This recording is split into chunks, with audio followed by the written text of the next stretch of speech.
Para entender mejor la ley de Ohm, vamos a poner un ejemplo, que con ejemplos se entienden mejor las cosas.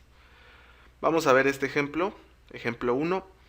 Calcula la corriente que circula por una bombilla de 120 ohms de resistencia si trabaja con un voltaje de 120 volts.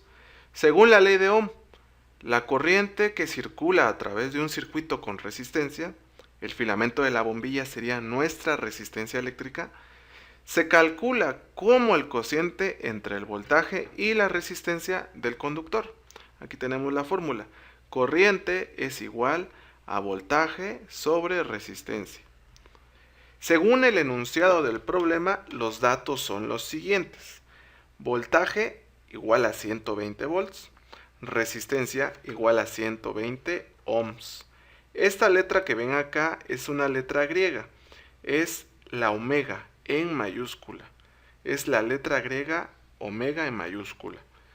Bueno, luego la corriente que circula a través del conductor será igual a la división de 120 volts entre 120 ohms. La corriente es igual a 120 volts entre de 120 ohms y como resultado nos da un amper. O sea que por el foco, por la bombilla, estarán pasando un amper de corriente. Así de fácil es calcular la corriente eléctrica que pasa por un circuito si ocupamos la ley de Ohm. Continuamos con otro ejemplo, ejemplo 2.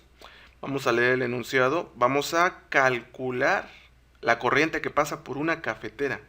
Dice, calcula la intensidad de corriente que circula por una cafetera de 10 ohms de resistencia eléctrica y con un voltaje de 120 volts.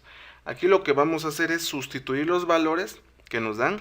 En este caso es un voltaje de 120 y una resistencia de 10 ohms. Vamos a ocupar la ley de Ohm que nos dice que la corriente es igual al voltaje sobre la resistencia eléctrica. Sustituimos valores, queda 120 volts entre de 10 ohms. Al hacer esta división nos da como resultado una corriente de 12 amperes. Y ya tenemos la corriente eléctrica que consume una cafetera. Si nos ponemos a reflexionar, es muchísima más corriente que el ejercicio anterior, que era un foco. ¿Por qué? Porque hace un trabajo mayor. Hace un trabajo de calentar bastante líquido a una temperatura suficiente para que se pueda tomar un café.